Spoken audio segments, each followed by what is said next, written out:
You're listening to Arsenal Pass, a flesh and blood podcast for players by players. And all about strategy, leveling up, and the latest news in the world of Wraith. Welcome to Arsenal Pass. Hello and welcome back to episode 184 of Arsenal Pass. This week on the pod, we've got more ProQuest meta to check in on after 3 weeks, and you know what, Pankaj, we've had a bit of an impact over the past week. Well, interestingly, I guess we're going to have a look at who was right, because we made some predictions last week about what the impact of -io Armory deck. I did it again, I almost said -io being released. -io wasn't released, but -io Armory deck, which is kind of like -io being released, what the impact had. Yeah, in a way. Shout out to all the -io enjoyers prior to the Armory deck. They're the real OGs, your Tom Dowlings of the world, for instance. But we'll see who's right. And otherwise, yeah, we're going to talk all things -io, metagame check-in for week 3, and Worlds is just a week away at this point, so we are going to do a check-in of what the meta is shaping up like for the World Championship. But first, Pankaj, this week in Flesh and Blood, what have you been up to? So I played one Classic Constructed ProQuest this past weekend. Unfortunately, bubbled again. This was a 6 rounds of Swiss. It was a 40-something size ProQuest, 40-something person. Went 4-2. Both my losses in the Swiss were to different Azaleas, but the game started very, very similarly for both of them, where I was going second, and then they went first and dominated an arrow for over 10 damage. So pretty brutal starts, those games, and ended up not making it there in those games either, so bubbled. What about you? Yeah, that's always brutal, because I read your notes just when I was putting mine in, and I was like, oh no, not the dreaded double, like dominate turn 0. It's just like, was it both times read in the ledger? No, the first time was Endless Arrow. So nice. So they got to Arsenal after leaking 7, because it was 10, and they got to Arsenal. The second one was Read in the Ledger, so they did Arsenal, but it leaked 8. And I also knew, but I didn't have a reaction in that hand, so my turn was just play levels for 5 and pass. It's always the worst when you look at your hand and you go, okay, it's fine, I just block and I just rip, the card in. I'll rip the reaction, I'll rip the good Arsenal target, and instead you're like, oh, my hand's 3 blues in an attack, and here's a 4th blue to join it, or the 3rd blue gets replaced by another blue that does nothing. And I can't even dagger, can't even give my levels go again, draw a card and bail myself out. No, it's just 5 vanilla. Yeah, those are the hands as well where you draw the double levels. Like, you're like, oh, the double levels in a hand that I can't play them. Only time. How was your week? Yeah, I mean, I actually didn't play. So we had our last ProQuest here in Sydney on the weekend. I decided to forego, because I had quite a big day of testing on the following day, and I ended up sort of spending some time with some friends and doing a few things, and then Sunday got into I think just with Worlds so close now, I was really hoping to lock a deck in by end of the weekend just been. I did not lock a deck in. I think this testing has been, I mean, we'll talk a lot about it, especially next week for the preview pod of Worlds, and I'll dive into like testing process and what I've kind of been working on, and likewise, I'm sure, Pankaj, you'll talk a little bit about some of the things you've been involved in, but yeah, this format for me feels like there's a lot of evolution rather than necessarily revolution, but the evolution is definitely making a lot of impact on what I might or might not want to play, and I've definitely flip-flopped between things. So yeah, anyway, I spent a lot of time on Sunday testing, basically the whole day testing, and really my focus has just been on Classic Constructed. I actually haven't touched much draft in the past 2 weeks, so hoping to get a couple of drafts in this week, and then we're also planning to draft in Osaka, which will be nice. So yeah, been an interesting week. An entire day of testing and you still came out of it not being locked in a deck? Come on, man, what are you doing? I think it speaks to this metagame, to be honest. Yeah, but to be honest, I've been hearing that a lot, actually. A lot of people flip-flopping, a lot of people sort of not being able to lock in on a deck just because of how close everything is. We'll get into it more later, as you said. I think there's 6 to 7 very real picks, and they all have their own pros and cons, and there is no clear best deck. It feels like everything as something that it's weak into. Yeah. So it's a fascinating metagame, and I'm super excited. Yeah, I'm keen to talk about where we think the best decks sort of sit. And like, you kind of said no one best deck necessarily. I think I agree, but I think there might be 2 to 3, which I'm keen to discuss or debate with you about that in the main topic. But yeah, I also think that So there's two things. One is that, firstly, I think this metagame and this event is shaping up almost like Worlds last year. There was a lot of noise in the 2 weeks leading up to it where, Dromai was the best deck, and we get to Worlds, and then people were talking about Bravo in the lead up, which I think, that's always a bit of noise, to be honest. And then Icelander ends up being the most played deck. Only, with Dromai second behind it. But that metagame really looked to shift, and the narrative really shifted heading into Worlds. Ultimately, Fi ends up winning, which I don't think it's a little bit like the Azuri win, right? Like, it's not many people would have had that on their bingo card. So it does feel a little bit like that to me, which means that maybe the meta is going to be more open than we would have thought a week ago as we lead to the World Championship. But then the other piece of it as well is that as I would say my flesh and blood career transitions and I have less time to test like I used to in the lead up to events, I also want to play things that I really enjoy, because I want to get as much enjoyment out of my testing time as possible. And that's been a big one for me in this format, is like, what do I actually enjoy playing? And I'm now having a battle of head versus heart leading up to World Championship. A little bit. I've always been a huge advocate of play what you enjoy, because I think you actually play better when you play what you enjoy. At least that's what I've experienced in the past. I've psyoped myself back in the day that, Oldhim is the best deck for this particular format or something, and I played Oldhim for an event, and I hated it. I just couldn't perform or win games simply because I was just not enjoying myself and just feeling like every game was a slog. So, I mean, I'm all for it if you say you want to pick something, you follow your heart rather than your head. All right, I've got Pankaj 1 for the heart. If you head versus heart, everyone, what do you think? I'm usually a mix. I think there's advocates for both, and I'm never really settled on one side, but that's interesting. Let's get into within reason, yeah. I mean, if your heart says Teklo, I wouldn't say go play Teklo. It's not Teklo. It's within reason. If you're within the top 6, 7, 8 decks that we do perceive this metagame to have, then I would say just follow your heart within those. It's like shades of grey, right? There's no one right answer. Let's get into the news. As we said, Worlds is a week away, and I want to shout out my friend over here who will be on coverage all weekend long, and make sure you do go check out all the coverage on fabtcg.com, YouTube on the FabTCG channel as well, where you'll be able to see Pankaj's face and voice.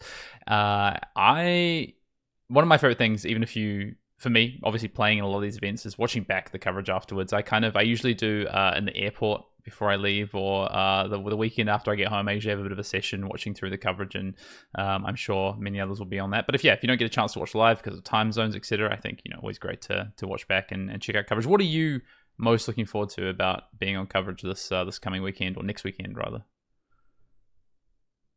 Oh, where do I start? I mean, well, first, obviously, there's just being the event hall and being in the event itself. I mean, anyone who's been to these sort of big events, if you haven't, I highly encourage you get out there and attend one of these. The energy is just electric, right? So that's one. Number two, just seeing how this meta shakes out. We've been discussing a lot. A lot of people are flip-flopping. This meta is incredibly open. It wasn't like the previous one where Zen was clearly like the best deck that you should be on, or you should be on the deck that directly counters him. There's so many different options, so many different tech options as well. We've been speaking the past few weeks about how iterative, and you mentioned evolution just now. I think that's happening a lot, to see how that culminates in the World Championships. I'm really looking forward to. And of course, I have to give a shout out to Sam O'Byrne as well. I'm finally going to get back in the booth with him. It's been a while because he couldn't make it to Amsterdam. So I'm going to finally be able to cast with him again in Worlds. I'm really looking forward to that as well. So there's so many things to look forward to. I'm also selfishly looking forward to seeing Sam. So with that in mind, so obviously we've got a lot of travel coming up between the two of us. We're also both taking a bit of an extended time in Japan. So if you are a regular pod listener, which shout out to you, we appreciate you. Over the next couple of weeks, you're going to hear a few different things from us. You're going to hear next week our Worlds preview pod, which is going to be pre-recorded, but is going to break down all the things that we think you can expect to see at the World Championships, the decks to look out for, our metagame predictions, which so far Pankaj is a 1-0 on me on that. Well, yeah, I've spoiled the main topic a little bit. Not really. 1-0 on me on predictions. So we'll see if... I've actually notoriously, Brendan also used to outstrip me on predictions. So maybe I'm just terrible at predicting. I don't know. Usually I get the meta... It's okay. You're the better player, so it's fine. I don't know about that. Usually I get the meta. Usually I get the meta right, though. So we'll see how that kind of shakes out. And the following week, we've got something that I've been looking forward to, and I've said to Pankaj since he agreed to sign on that I wanted to do this, is a get to know your host topic, but we're also going to intersperse that with some snippets from the World Championship. We're going to try and do a few things, line it up at the World Championships to bring you some coverage from that as well. And yeah, that'll be the next 2 weeks of podcast, and then we'll be back recording live or live-ish, 24 hours out from pod releases, 48 hours out from pod releases the following week. So yeah, I mean, on that, I mean, you're spending an extra week, and you're going to be basically in Tokyo most of the time, or are you bouncing around? I'm doing half Kyoto and half Tokyo. So on Monday after Worlds, I'm going to Kyoto, and then Thursday I'm going to Tokyo from Kyoto, and I'm flying back to Seattle from Tokyo itself. Yeah, it's nice. It's the perks. And are you in Tokyo the week after? I'm in Tokyo. Yeah, I'm staying on the Monday to do Universal Studios in Osaka on the Monday, and then Nice. I'm heading up to Tokyo. And I mean, this is the perks of traveling for these events, right? Is being able to tack on some travel, and you get two amazing things out of it, which is great. So yeah, looking forward to it. Speaking of, I guess, events upcoming, Pankaj, we got something to give away on the pod this week. Yeah, so super excited to announce we are giving away an entry to Calling Portland. So this is happening on the 22nd to the 24th of November, so 2 weeks after Worlds, pretty much, 2 or 3 weeks after Worlds.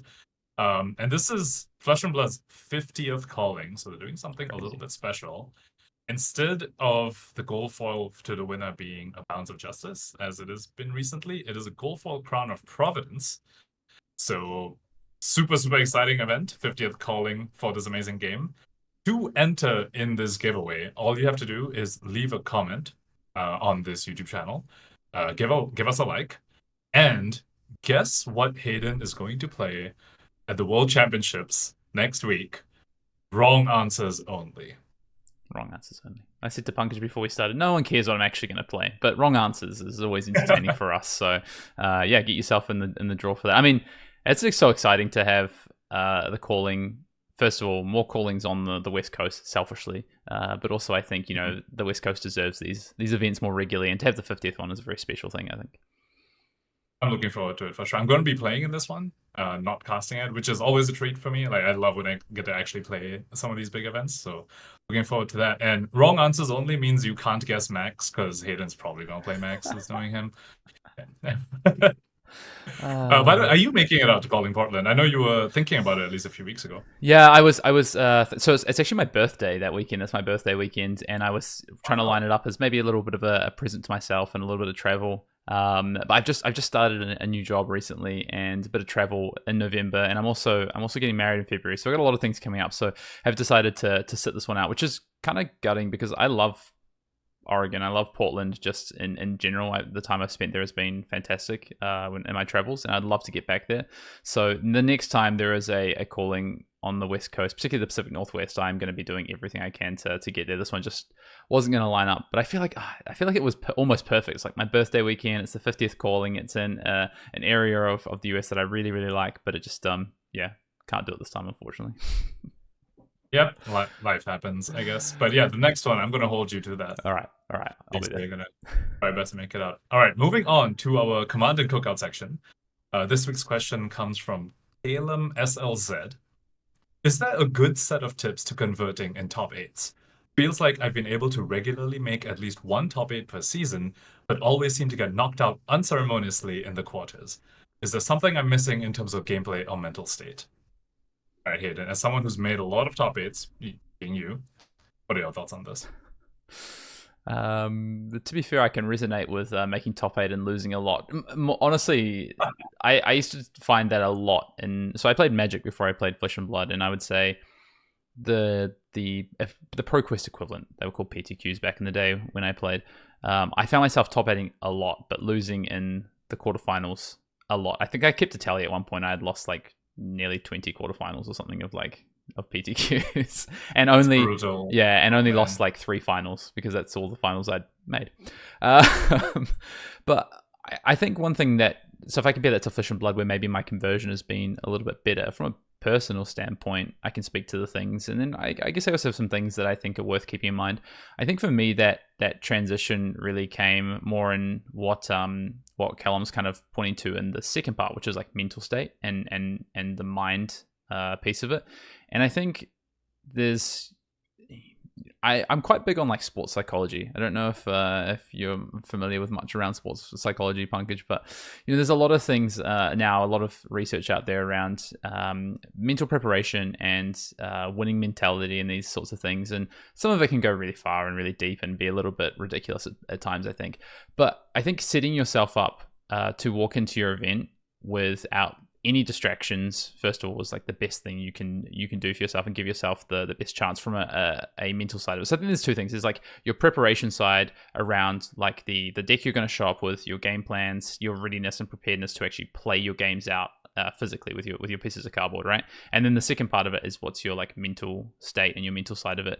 And I think that for me anyway, that was like a big shift in Flesh and Blood, where I think it was about coming in with more of a positive mentality. I also had this mentality I think has been really big for me in events I've done really well, which is like just take one game at a time. And it always sounds so simple, like, yeah, you just play one game at a time. But it is so easy to let your mind wander when you're in a winning position in round 5 and round 6 will be your winning. And for instance, oh, what could I pair up to? What table, what decks are around me being played? What might my matchup be? It honestly, that stuff doesn't matter, right? It's all about the here and the now. And it actually is a lot harder than it sounds to stay in the here and the now, I think. And it only takes one small mistake, something like missing a Snapdragon Scalers on your big 25 damage turn to lose a game, right? One small sort of lapse of concentration. So I really do think there's a lot in that mental state that Callum kind of refers to.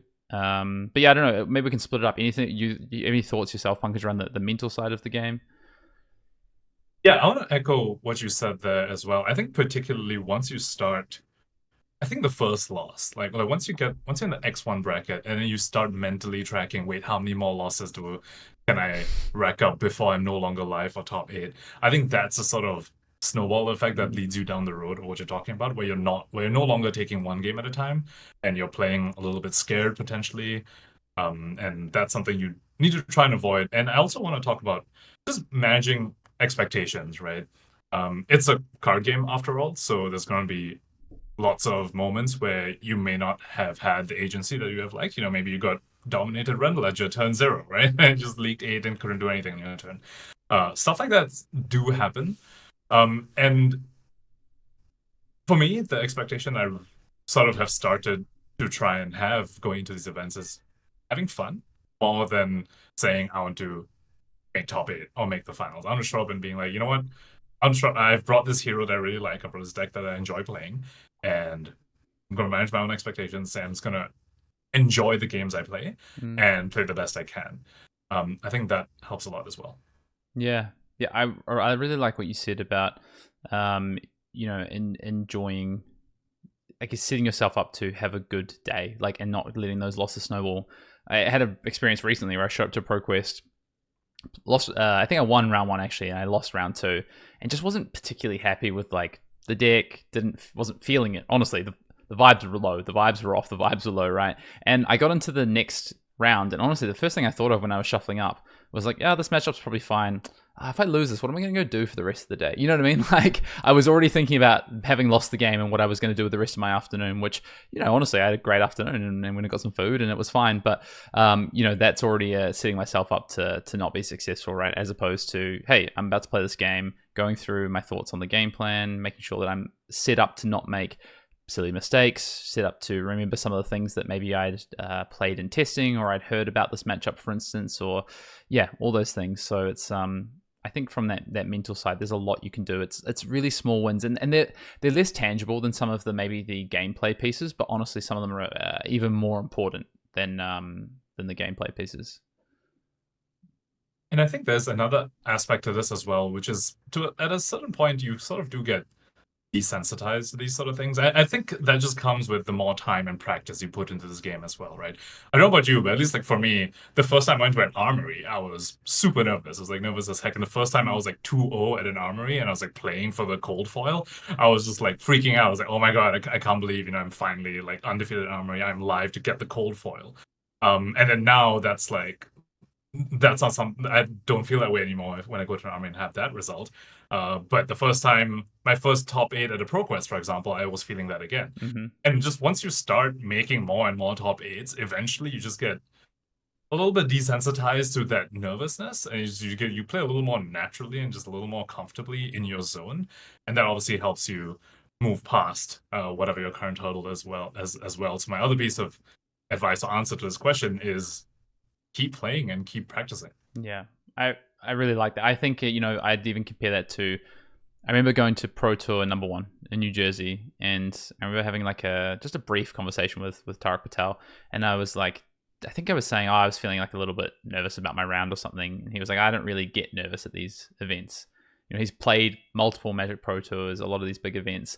And I thought, wow, I don't know if I'll ever be in that situation. And honestly, Nationals this year, I sat down, played my rounds out, and was just very comfortable. And that was probably, and maybe LA as well this year from a Pro Tour standpoint, I felt really comfortable round to round. And I think it just comes eventually in terms of like feeling, more comfortable. But also I do think there is things you can do to help that. And then one of my biggest tips is something I said before, which is just take one game at a time. It doesn't matter who's in front of you. Maybe you know the name of the player, whatever it is. It's someone in your local scene who's like the end boss. But honestly, it's just another game, right? An opportunity to play your best. And whether it's an armory game or it's a game at a calling or a pro tour, if you play in the same way with the same intent, you're going to set yourself up for success. I think so. Yeah. Anything from the gameplay side that you want to shout out you think's interesting? For me, it's have all your matchups prepared beforehand. That's something that I think can trip people up sometimes. When I see, and I know a lot of people do this, but that always confuses me when people show up and they're like, opposing heroes presented, and they figure out their sideboard on the fly. Or they say, all right, into this hero, I think I don't want this, I think I want this. And for me, that confuses me, because for me, I have everything set up beforehand, like in my February link, or I have it printed on a sheet of paper, and I'm just literally following it, because as little mental as much of your preparation you can do beforehand, like before the game, is just going to help you that much more in your gameplay itself. Yep, I massively echo that. It just also takes away mental load as well. There's no chance to make a mistake in your sideboarding if you've got it all written down exactly the cards that should come out. You can't be like, oh, I forgot that card. You draw it and go, oh my goodness, I was meant to take this card out, but I forgot to do it, and it derails your game or derails your mental game, and you go on tilt, right? So, I massively agree with that. I think my other one is it's a little bit about what we just talked about before, head versus heart, right? Is that if you're wanting to do well in these pro quests, there's I think I would err on the side of playing the deck you're comfortable with as opposed to what you think is the most powerful deck. I think particularly at that level, I think you have to be really comfortable with what you're playing and really keen to leverage the skill set that you have. And not to say that, pro quests a lower level than pro tours, etc., but they kind of are. And I think at the pro tour level, you want to take every edge to maximize your variance, honestly, because everyone's really friggin' good. But at maybe a slightly lower level, I think you can leverage your skill set and your comfortability on a hero to outmaneuver people who pick up a deck the week before and maybe on a similar skill level. So I think that would be my other kind of gameplay piece of advice. And it's more than just comfort in the strategic sort of sense, right? It's more than just, oh, I've been in this position before, I know this hero. It's also mechanical to some extent. And especially some of these newer heroes are quite complex mechanically, right? Like the Mystic heroes have this whole Chiing and de-Chiing aspect. New is working on attack reactions. You play a Codex of Frailty. That's a card where you have to get used to playing the card, because you're making 2 tokens. You're taking a card from your graveyard, you have to discard. If you have a card in hand, you need to tell your opponent to do the same thing. And God forbid you forget your ponder token while you're trying to think of all this, looking at the graveyard, looking at your own graveyard, stuff like that. There's a lot of mechanical stuff, and Dio obviously as the current little bit of a boogeyman of the format, very, very mechanically intensive. So yeah, just being on the hero that you're comfortable with just gives you so much more equity than it may seem at first. Oh, honestly, I think almost every hero that we're probably going to discuss being in that top sort of like 7 to 8 decks right now, they're all pretty mechanically taxing, more so than some, obviously more less than others, but I would say more so than in recent years. I mean, even if I look at something like Aurora, which has been doing very well through ProQuest season, it's not as straightforward as maybe I don't know, something like Briar was, for instance. And yes, there was, hey, remember your Earth tokens and things like that, but Aurora has some like sequencing things, and I think there's just as much complexity mechanically as there has been in any period of time in Flesh and Blood. So I think it's a great shout. Yeah, I mean, gone in a flash, right? We're talking about Aurora. That card is, you better know your windows, and when you're Yep. returning it, did you lose your action point accidentally, or did you not deal damage before you returned it to hand? All sorts of nuances like this. But with that, I think it's about time we moved on to our main topic. Thank you so much for that question. If you do want to leave us a question for the Command and Cookout, please put it in a comment in the YouTube channel or in the Discord, or if you're showing up to Japan, just come up to one of us and just hand us your question verbally, or maybe even a little post-it, a little crumpled up tissue paper. Even we'll take that. Well, So moving on to our main topic, which is Dio's impact this past weekend for ProQuests. So we have our week 3 ProQuest results. Top of the list this week was Aurora at 20, and then Enigma at 17. So they swapped back again. Week 1 was Aurora, Enigma. Week 2 was Enigma, Aurora. Week 3 they swapped it back, but still very, very close. And I'm just gonna kick off this section by pointing out, Hayden, I was correct with my 10 Dio wins prediction, and you are a fool and you guessed 15. yeah, So wow. I don't want you up about that. You know what? That's not my fault. That's everyone out there playing Dash.io that didn't convert their ProQuest into wins. No, I'm kidding. You let me down. Jokes aside, though, I mean, this was the first weekend of product being available, so I'm sure there were some people who perhaps couldn't take Dio even though they wanted to, simply because they couldn't get their hands on the Armory deck in time. But I also think there's probably a little bit of what we were just talking about, which is just being mechanically comfortable on the hero, right? Mechanically and game plan wise comfortable on the hero. This hero is probably the most mechanically complex we've had in a while. Constantly looking at top card of your deck, all these cranks, all these sequencing. When do you want to do your Foundry Heart trigger? When do you want to pop your boots? Spark of Genius tutoring your deck, a lot of shuffling. There's just so much going on with this hero that I'm not surprised that she didn't do so well, as well as maybe community sentiment would have predicted. Or me. Before this. Yeah. Oh, Yeah. No, I'd echo that. I think Dash.io, once you get games under your belt, actually not that complicated, and a lot of the sequencing is, I think people overblow it. I think it's very similar. You do a lot of the, more so now because of the power cards that have been introduced, particularly Cerebellum. You often play in very similar ways. There is adaptation for different game plans and different matchups that you play into, especially something we'll talk about soon, which is people trying to counter you. You do have to play a little bit differently. But I think once you've got sort of 2, 3, 4, 5 games under your belt of those game plans, I think it is a lot more straightforward than, let's say, Dash.io was pre-Armory deck, or in the kind of Assassin meta or the Guardian meta where you had to do a lot of maneuvering. So, yeah. By the way, did you semi-tangent, did you ever play any MOBAs like League or Dota or anything like that? I played Dota 2, yeah. Okay. So you might echo this. Something that used to happen every time a new hero comes out, or a new hero gets a massive buff, and they don't do as well as they're expected to, people will say, oh, people just haven't learned how to play the hero yet.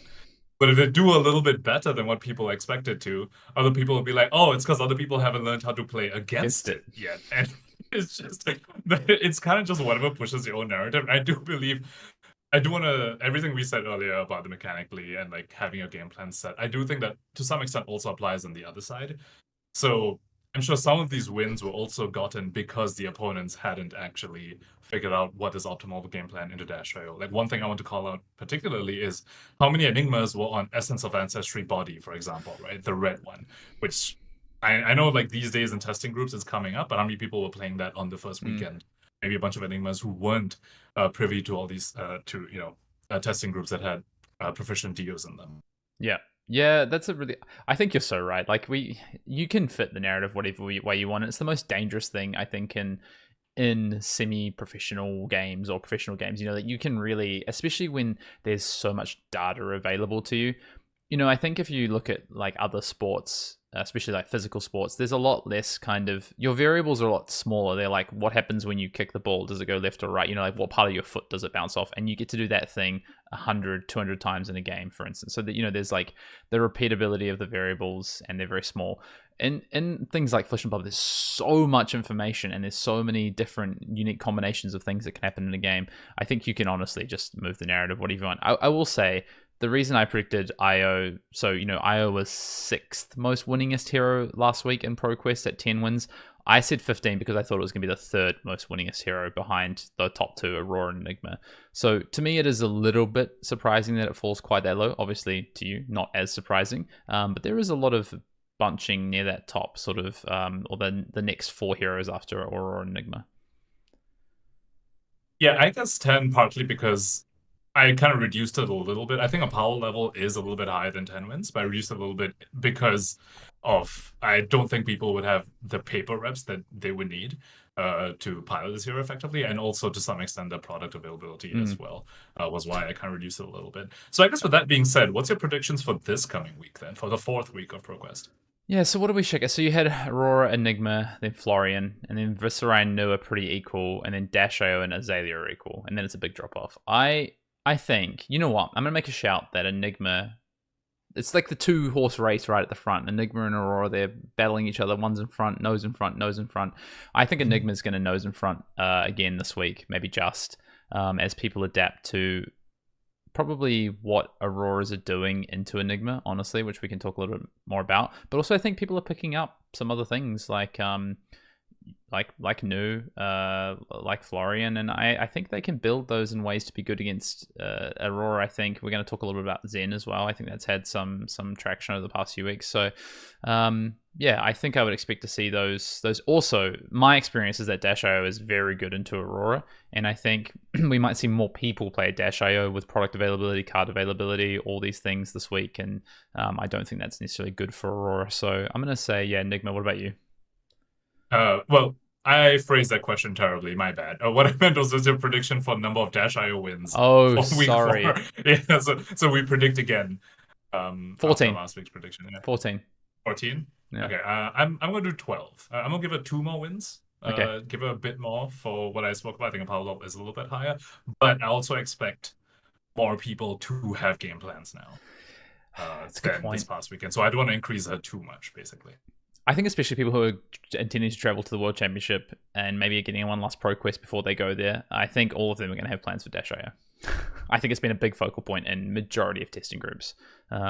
Weirdly, I don't know, maybe this is anecdotal to some extent, but I think Aurora, while it's been factored, it's being played, it's being tested against, I feel like IO had this, this kind of aura around it of like the one you had to focus on first, which as ProQuest has kind of shown, and maybe as people's testing has developed, is not necessarily the case. It isn't necessarily the premier aggro deck. So yeah, it's interesting.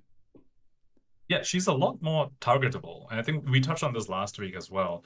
A lot more targetable than, the top performing aggro deck, which is Aurora. And, with that, let's move on and speak about our top 2, starting with Aurora this week.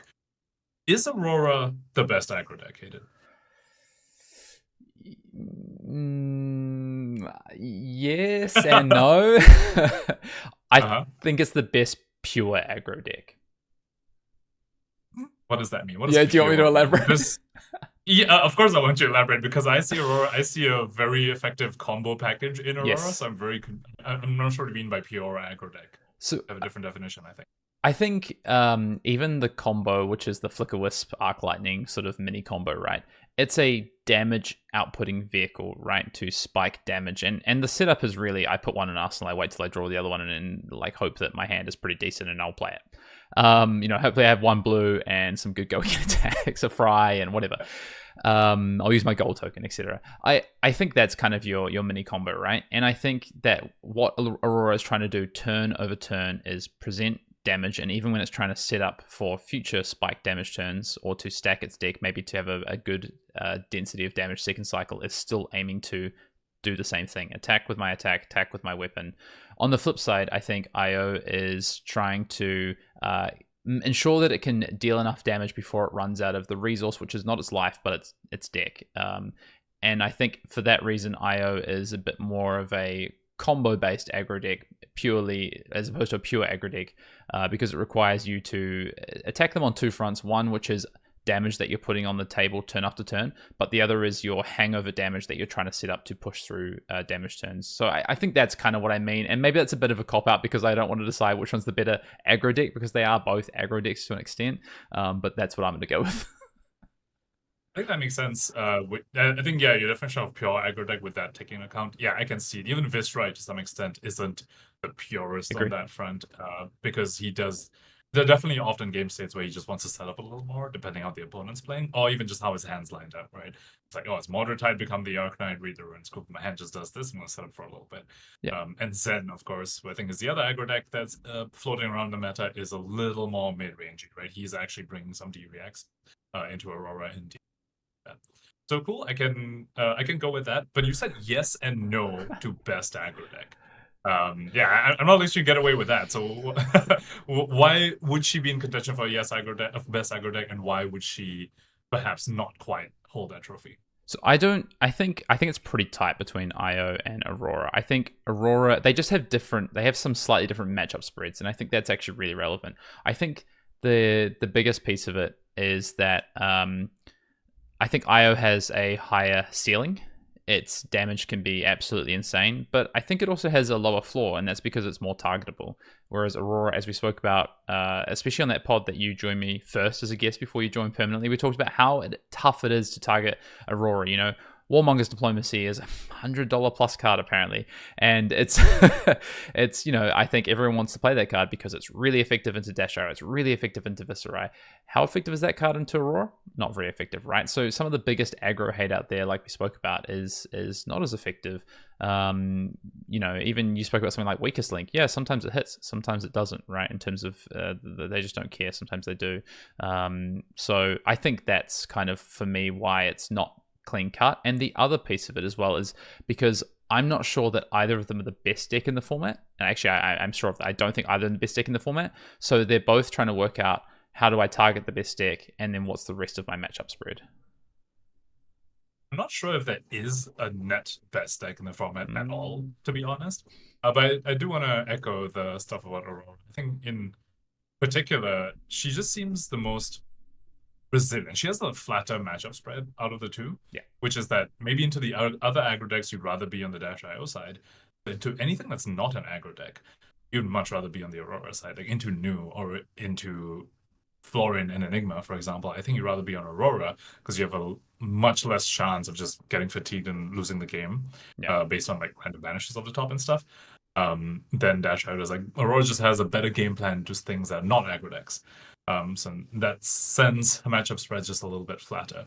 Now, when I said I don't think there's a real best deck, I think you were a little skeptical. Is our number 2 this past Broadcast week still your best deck? Is Enigma still the best deck? First of all, let me throw the question back then. With everything you said, because I don't really think you had a clear answer there either. Is Aurora the best aggro deck? So let's define the 4 aggro decks. So there's Aurora, Viscerai, Dash IO, and Zen, right? Sure. I think if I were to play an aggro deck, which I don't like playing aggro decks, but if I were to play an aggro deck, I would play Aurora. So yes, I would say Aurora is the best aggro deck. Okay. I think, there's just no natural predator to Aurora. Is I think my biggest thing of why I'd want to play her the most. There's even if anyone in the room like wants to make a deck that I'm targeting Aurora, that it just doesn't really exist unless you go down, I don't know, Tackle Boston or something. I don't even know if that targets it.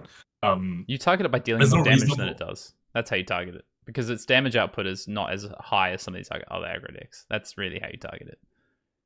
Not as high as Dash IO's, I guess. Sure.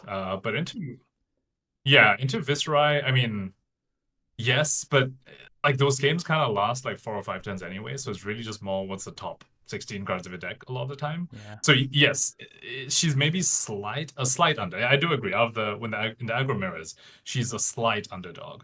But she is so slight that I feel like I'll take it over the equity. I'll take it for the equity into the non-aggro decks. I'll just give one shout out to one deck that you didn't mention, one hero, and that's Dash Inventor Extraordinaire. I also think Dash Inventor Extraordinaire is an aggro deck. And really, I think it kind of needs to be an aggro deck in this current meta. It did put up 2 wins last week, so not massive amounts, but I think bear in mind it also did get some of the did get access to these upgrade cards as well. What that looks like, I think, is up for debate. But yeah, also just last kind of shout out. This is the thing that sits with me about the Aurora versus Io debate, is that you look back over the time where Runeblade was last prevalent in the meta, and we're looking back to Tales of Aria type time, right? And prior to that, Monarch. Runeblade was busted, and Runeblade is definitely not busted in this meta, and that's that's kind of the one thing I look to.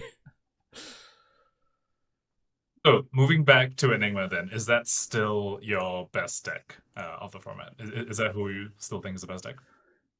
I think it's the most powerful hero. I think it has access to really powerful game, just natural, even just the linear game plan of I put permanents on the board and your job is to kill them. You have access to some really unique ways to kind of, you've got things ranging from small spectral shields to 10,000 year reunion, right? And of course Moraga. So you've got these kind of different aspects, but also of course we've seen people play Enigma as more of a control fatigue deck, right? Count your blessing style. And I think that's a big debate right now, is what is the better version of Enigma heading into the World Championships. I mean, it's really hard to know right now what's been doing better, because all we know is that Enigma had 17 wins last week. How many of them played Count Your Blessing? Unknown, right? So I think yes, I think Enigma is the most powerful. Which version of Enigma is the best deck in the format? I don't know, and I don't know if the answer is either, honestly. I think Enigma might be the best hero, but the best deck that comes out of the next 2 weeks and the most, I guess, refined 80 cards might not be Enigma. It could be Aurora or Io, or I'm not sure. On the CYB debate, I think CYB's stock has gone down since a few weeks ago, partly because of Dash.io. We speak about Dash.io's impact. I think one of that is that CYB Enigma is quite a bit worse into Dash.io for two reasons. Number one, that matchup does come down quite a bit to how many boom grenades land. And when you put 9 no blocks into your deck, you are just more susceptible to boom grenades, because that just means Dash.io is actually getting to do a thing and land damage. She's converting her cards in deck offensively successfully when the boom grenades hit. The other thing is that Dash.io kind of decks out around turn 7, turn 6 or 7, depending how many processes, how many twin drives, etc. So you're unlikely to even resolve or even see all 9 of your CYBs by the time that happens. So you're really just playing a whole bunch of underrated life gain cards. So that is a big reason why I think CYB's gone down. Also in the mirror, I think there's no secret anymore that Enigma is one of the pillars of the format. And if you bring CYB Enigma into the mirror, well, you have to side them out, because they're very bad in the mirror. You don't be gaining life in the mirror. But that means you have 9 fewer deck sideboard slots compared to your opponent for actually coming out on top in this mirror. Yeah, or honestly, other matchups. And I think one that I'll kind of shout out would be Aurora. Honestly, my experience is that I don't think that Count Your Blessings is actually very good into Aurora, because the deck does the same damage turn after turn, and it doesn't have a race to. So there's kind of this weird thing with Count Your Blessings, right? You spoke about the IO turn clock, the 6 to 7 turn clock. So with Count Your Blessings, it's like, okay, you've got 2 strategies here. You can either, if they're going to be a pure fatigue Count Your Blessings deck, whether it's Enigma, whether it's Dorinthia, people are putting in whatever, right? But if you're trying to beat these decks that want to gain all this life to effectively fatigue you out of damage or out of deck, depending, so either red cards or your deck in its entirety. So you have to beat them in the first 4 to 5 turns before they start to turn that corner, and those CYBs become worth not net negative effectively, right? That's when you just get. Or what Aurora can do is just say, well, actually, I just have so much damage in my deck, and you're gonna give me this time because you're just playing a bunch of life gain. 3 times I'm gonna Flicker Wisp and Arc Lightning you for 30 plus damage, and I'm gonna have enough damage in my deck. And you know what? I'm probably playing something like a Gravekeeping or whatever, Choice of Hate, Poison the Well, whatever people are playing, to make sure I negate maybe 2 of those Count Your Blessings, and that's gonna be enough for me. And also, if you don't see them in the first sort of first 5 turns, you see 1 or 2, then I might just kill you before you get the chance to turn that corner anyway. So yeah. I've definitely been seeing a lot of 1 to 2 Poison the Wells creep up in Aurora lists as well. So yeah, definitely very effective tech into CYB. So I think overall CYB stonks going down a little, but I do suspect part of me is scared to say that, because I think that might be the best situation for a CYB deck to come up and suddenly be really, really good. It's kind of like the Kano thing, right? Yep. People are like, oh, no one's playing CYB anymore. I'm going to cut my Poison the Wells. And then someone shows up with CYB and they're like, man, I wish I had my Poison the Well right about now. That's a good shout. Yeah, that's a really good shout. The comparison between Null Rune for Wizards and Hate cards for CYB, I think, is a really apt comparison. It reminds me of kind of what's your mirror tech from previous Illusionist mirrors. How many, the old Prism days, you've seen people playing I'm up to 9 yellow poppers for my deck, things like this because of your mirror tech. It's the same sort of thing. Oh, I don't expect the mirror, so I cut it. And then all of a sudden the mirror comes along and they've got a bit more tech than you, or Kano comes along and everyone's cut there. And honestly, shout out to Kano. I mean, I think it had a tougher week this week. No, it didn't. It had 6 wins. Never mind. Yeah, so it's yeah, I was going to shout that out, actually. It just kind of sneakily showed up in our PQ winnings this past week. 6 wins for Kano, like out of nowhere. People cutting the Arcane Barrier, no doubt, and the Oasis Respites and things like that. So it'll happen. So moving on to number 3, this last ProQuest weekend. This was surprising to me. Well, kind of. Florian at 14 wins, kind of just shot up there compared to the previous weeks. And you have to wonder whether part of this is also the Dio impact, because Dio, as we've spoken about, very vulnerable to fatigue. And I think the deck that blocks the best this meta right now is actually Florian. Yeah. This is so interesting to me. So Florian's been on an arc over the first 3 weeks of ProQuest. It went from 7 weeks, kind of the 6th most winningest deck week 1, to the 4th most winningest with 12 wins last week, to the 3rd most winningest deck last week. It is not. I don't think the narrative has been, oh, Florian's on the rise. It's this deck that people are now starting to understand, and it's building into the ProQuest season and towards the World Championship as one of the decks to beat. Like, that has not been the narrative out there yet. That's what the data is saying, is that is exactly what's happening. So, yeah, I would say I thought it would top out. Honestly, I was like, this week it's going to top out. Do you think it's anything to do with the metagame around it? Like you said, you think it's really good at blocking. Does that mean it's really favorable into, like, is it basically saying, hey, Enigma, eat me alive, but I'm going to beat everything else at this point? So there have been recent lists. Shout out to Matt Rogers and Dennis Zhang. They put a video out. They both did a deck tech on their PQ winning list, and Dennis had a very, very interesting take on Florian, a little more of an aggressive one that had pummels in it as well, and Charmant Heroic. So I think a build like that can very, very often convert 4 or 5 card hands can beat Enigma. Mm-hmm. That's what you need into Enigma, right? You need to be able to say, okay, I can convert this entire hand effectively on offense. Maybe not even like to full efficiency, but you cannot be wanting to block the Enigma when she puts a Murga down. You need to say, okay, I'm gonna actually send all this split damage at you. So that kind of can beat Enigma. Can it be as to why I think it's doing so well? I think it is one of those decks that, like at the ProQuest level, you can skill gap people with this deck very, very effectively, is my kind of take. He's kind of like the Guardian of the format. And I think Guardian always held that space in the formats as well. Like you look at Oldham's in the past. It's just the sort of deck where you put down and you're doing this thing, you're blocking very well and you're sending efficient damage, and you ask your opponent, can you get over this? And every now and then you disrupt them for a little bit. So it's very, very good for skill gapping people at the ProQuest level. I am a little bit skeptical of how effective that'll be at the Worlds level, because the skill level there is just so much higher. Yeah. I honestly don't know.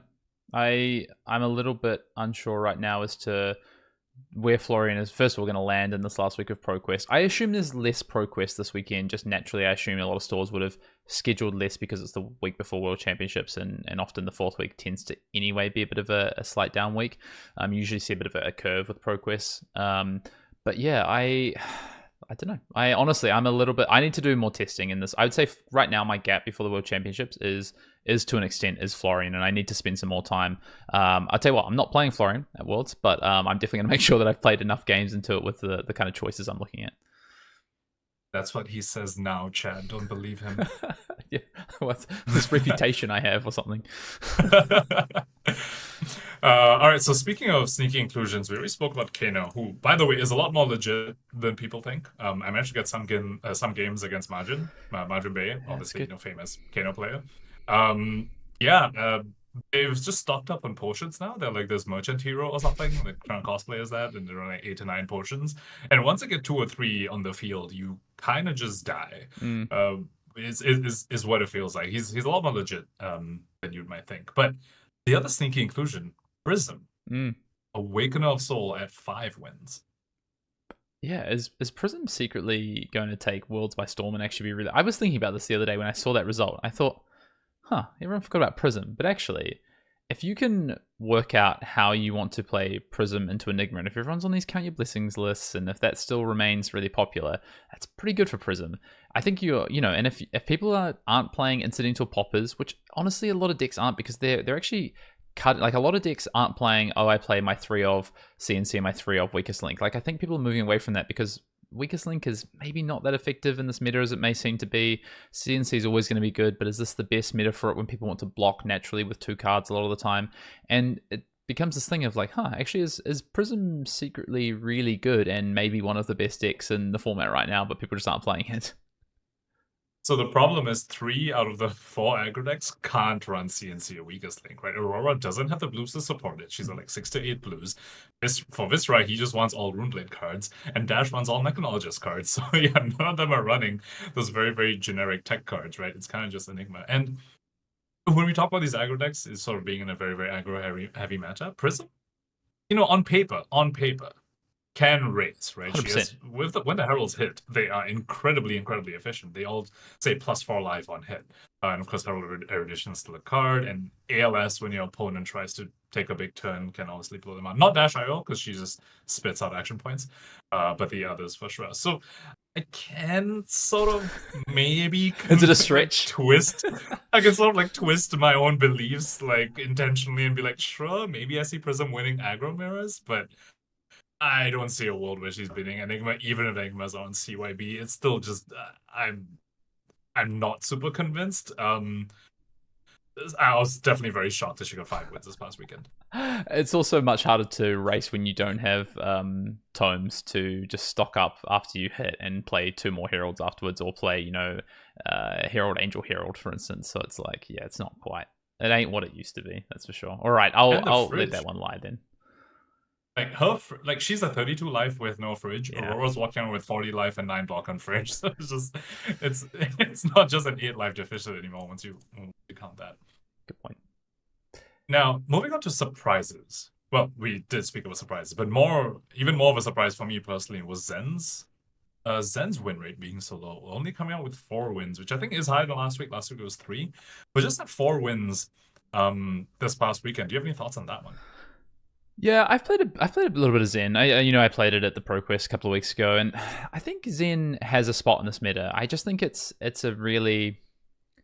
not a solidified one, and I think if you want to be an aggro Zen deck, which I think is probably where you need to be anyway, with this kind of upside of your chest, it's you're competing against a lot of really good aggro decks in this format, and if you don't transcend early enough, that can honestly be lights out, I think. And then Florian is just honestly a nightmare for you, I think, because it does everything you don't want to see from the other side of the table, which is a hero that blocks, doesn't care about your Kasaya, and eventually just starts outvaluing you insanely. So, and I don't think Viscera is very good for you either. So it's the same sort of thing. It can kind of decide how it wants to play into you. It can play around the Kasaya the Zen State token pretty well in my experience. So you can't use your head to go and get the chi because you've already taken the rune chance by that point. So, and then they can just take the turns off and use some of their setup cards. So you've got to catch them with the natural chi, I think. So yeah, I don't know. I think Zen is good, and I think it is situationally looks insane as an aggro deck, and then other times it feels really underwhelming. So I don't know.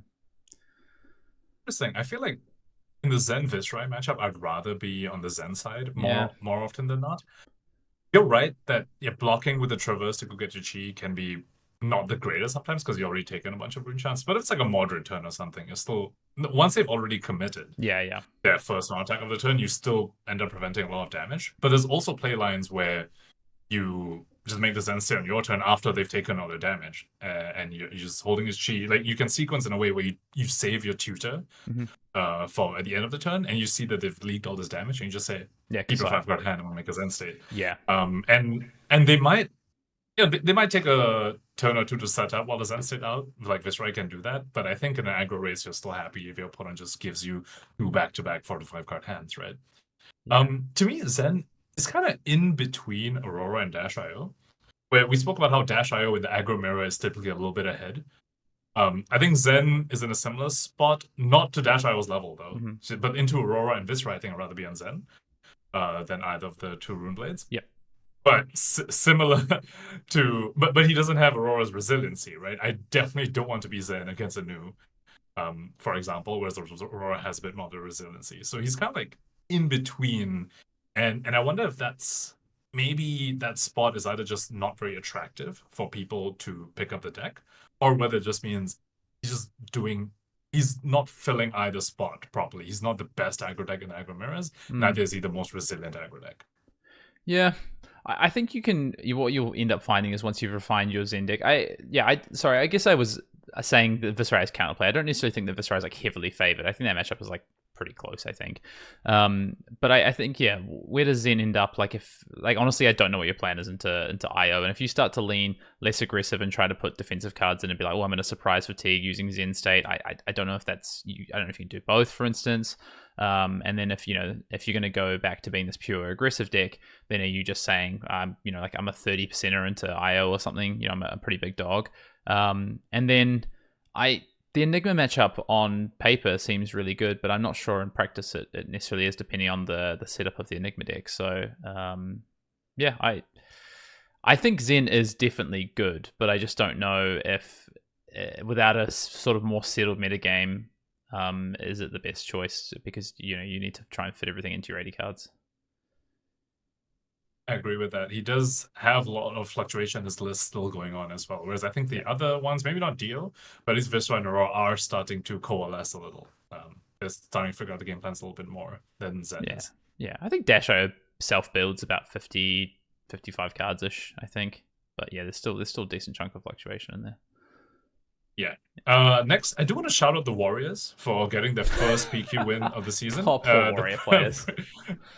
Previous 2 weeks, there was just no Warriors on the board at all. We saw a couple of other heavy hitters representation. We saw the Victor and saw the KO, but never saw Warriors until this past week, with both Boltyn and Dorinthia getting 1 win each. So that is awesome. Good job, Warriors. But also, it's just it doesn't seem like the class to be on for this meta. Yeah. Wait, like, just maybe break that down a little bit. Like, what is so bad for Warriors in this meta game, do you think? So Enigma is a nightmare. Like, Enigma is, I think, probably one of the closest to a lunch matchups we have in the current meta game. It's the Warrior Enigma matchup. Like, even Victor has more game into Enigma than say like a Domblade Dorinthia has, for example. So that's a big one. And then there's all the split damage happening, right? The Viscerais and Aurora to a small extent, but Viscerai particularly, and Florian as well. Warriors don't really want to deal with split damage. Is not super good at it. Like, Boltyn doesn't typically have a lot of resources. Something like Kasai also just doesn't have the blues to support all the split damage. Also, they're just faster than you. So like Viscerai and Aurora is faster than you. So your game plan of, I want to slowly build up an advantage over the course of the game, which is what Warriors do, right? Kasai with the currency, Dorinthia with the Domblade counters, Boltyn with soul kind of thing. It just doesn't work because the game doesn't go that long for you to execute that, because it's just dying so fast to split damage. Yeah. Okay. Yeah, no, I think I fully agree. Just curious to hear if there's anything else outside of that, but I think it is really purely, I mean, you can look back at the history of Warrior, right? When has Warrior done its best? It's when Runeblades have not been in the format, right? Like, look at Worlds, or where there's things for it to specifically target with either wide or tall damage, but doing one or the other.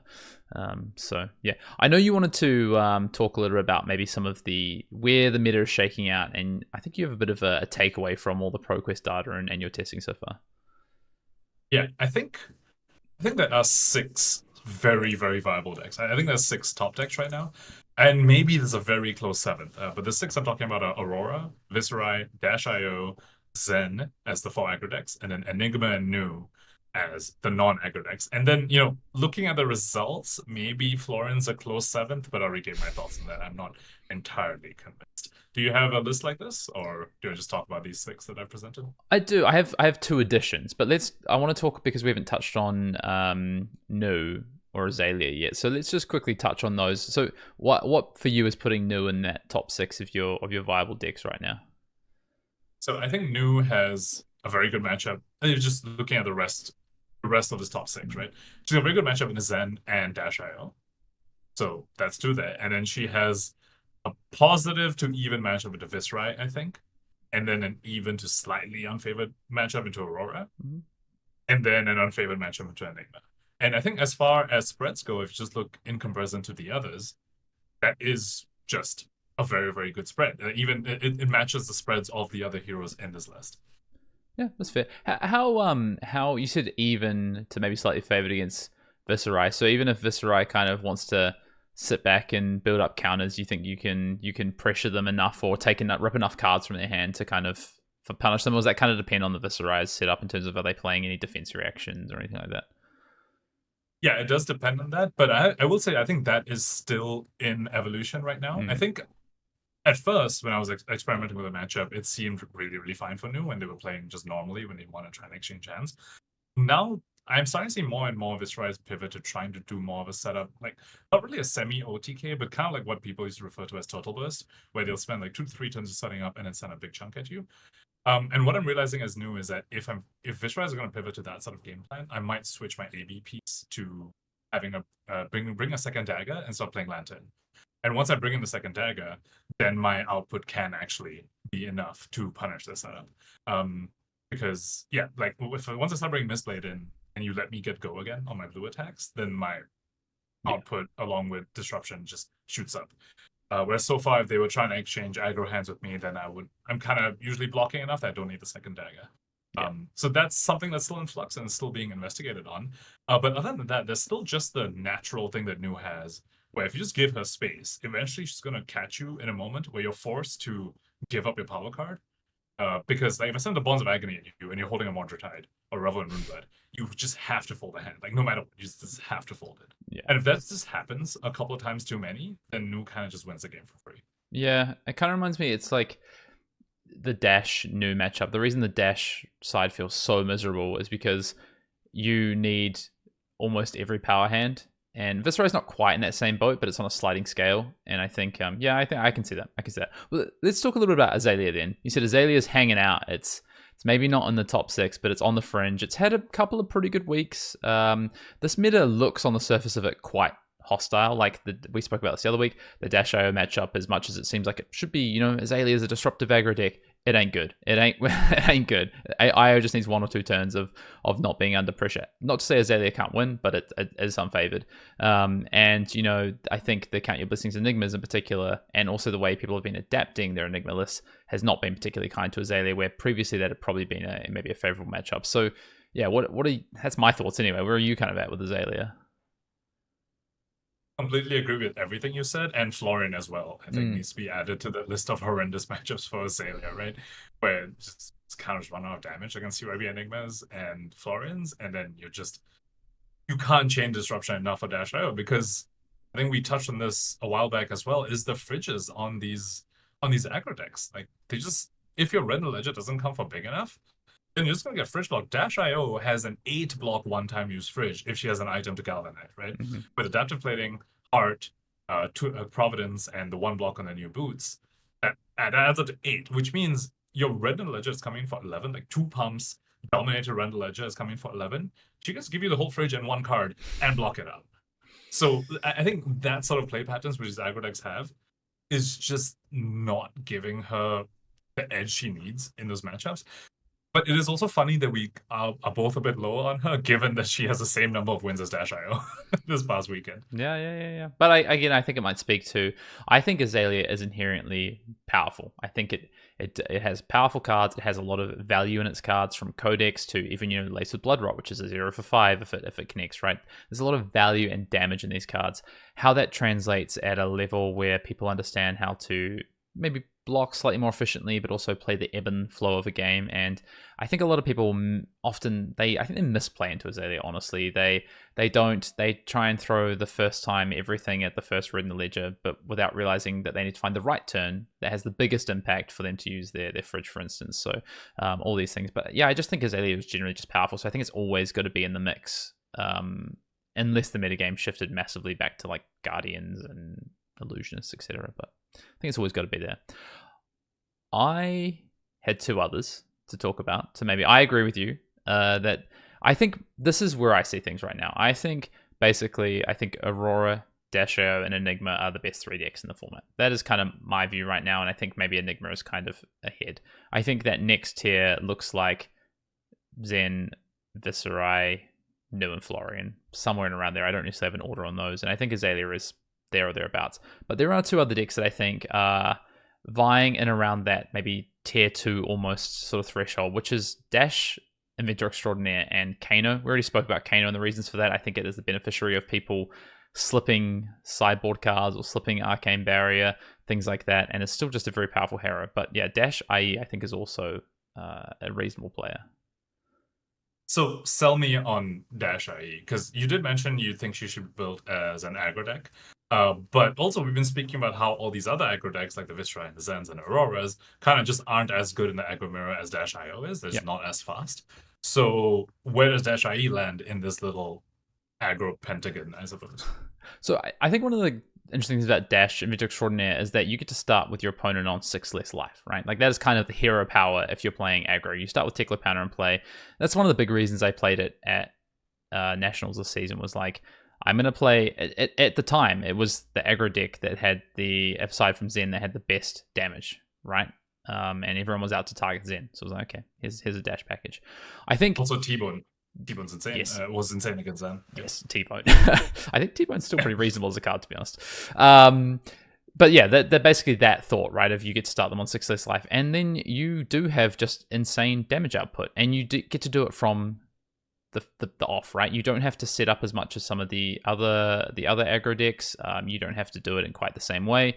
You are using your deck as a resource though, and I think because IO is so targetable and being targeted, that really, I honestly, if IO Armory deck kind of came out maybe 4 or 5 weeks down the line and people start to be like, IO is not as good as we thought, things drop off, I think Inventor Extraordinaire would be one of the best decks in the format. I think it has a lot of power output, it has flexibility in the way it can play into things like, whereas Florian is a nightmare for IO, I don't think that's the case for Inventor Extraordinaire, because you do have these other sideboard item options and can play a different game plan. But I think if it's just a pure aggro deck, it's not as good as IO, and it has to fall somewhere, probably a tier at least below IO, but I think is worth keeping in mind, because if the format is really open, IE has a bit more of a toolbox that it can use to attack that format, I think. So yeah.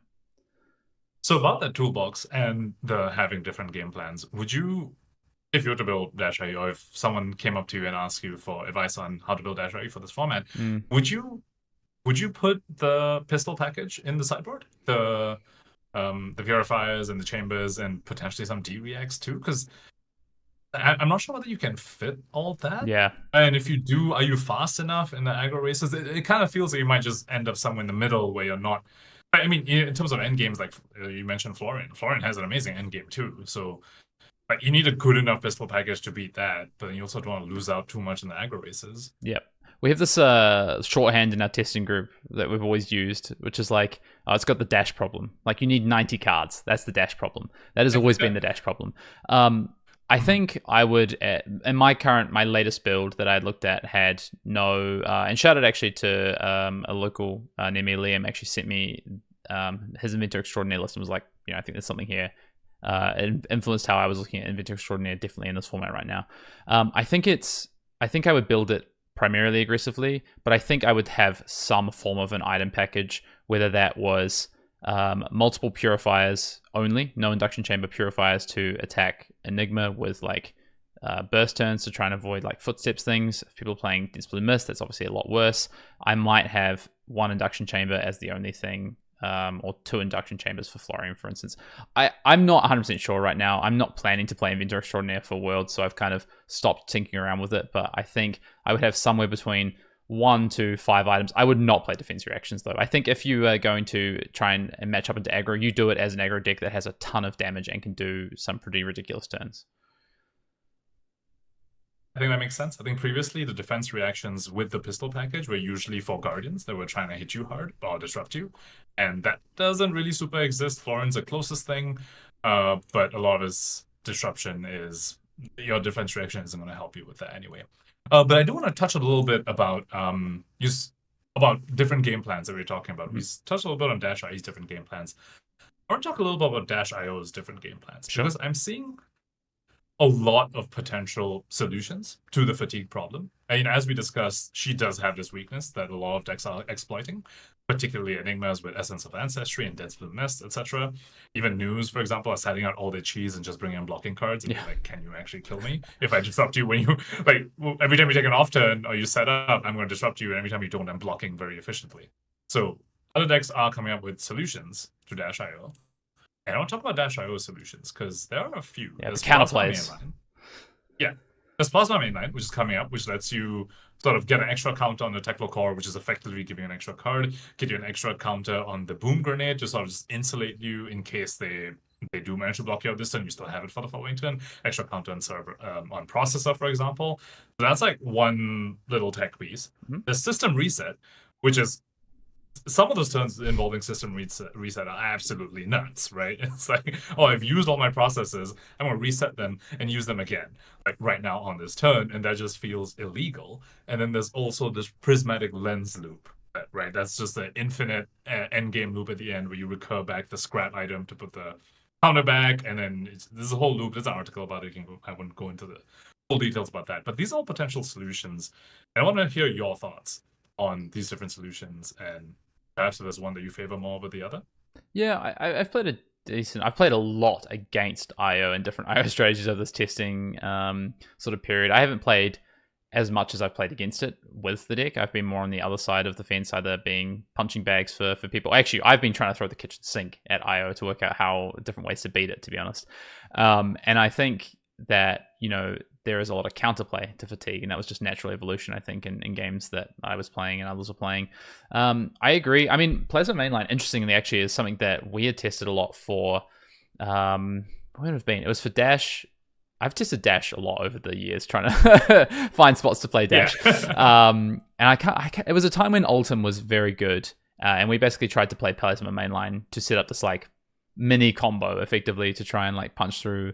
Because it's like, well, we could just block Ultim, and then we'll just try and set up to do like 3 turns of like 30 damage. That was kind of our strategy. It wasn't the best, but Plasma Mainline was a big part of that. Setting up, tickler counters of 4 counters, for instance, things like that.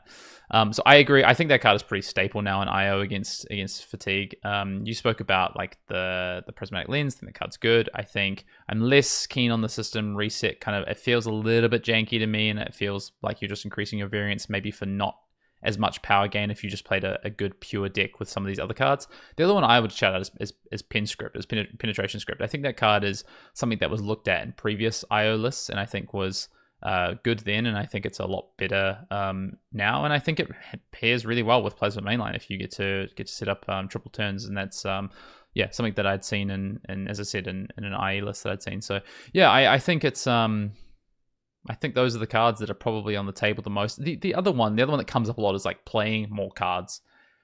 And I think that one is sometimes good, sometimes bad. If you dilute your maximum velocities, or you start to, I guess, mill your maximum velocities because you're drawing them less, that's when you can sort of be susceptible to, I guess, playing more cards. So somewhere around like 65 cards is often fine. 68, 69 cards. I don't think more cards is necessarily a solution because you're diluting your best turns. But yeah. You do kill your ratios once you go above the 65 mark. Yeah, you'll just draw non-functional hands where you're just like, I don't have the resources to fuel this, for example. I do agree with you, the Penetration Script. It's interesting because these cards that we've been speaking about, there's like a gradient of clunkiness versus effectiveness, right? Like Penetration Script is the least clunky, but it's also in a sense the least potent solution. Yeah, it can be for sure. Yep. Right. It asks a lot more for you from the specific 1 or 2 turns that it's out. Where something like Lens is a 100% insurance that you cannot get fatigued if you have this alongside the blue Scrap Harvester. I believe that's the other combo card. Yeah. Or if you pull off a massive system reset turn, or your Plasma Mainline gets all 5 counters of it. It's all like more potent, but they're also way more clunky, like you're talking about. You can't play a Plasma Mainline off the top. You can't just spend your first Spark of Genius on it. Yeah. And system reset, you can't run too many of them because they're bricky as heck. So it's tough.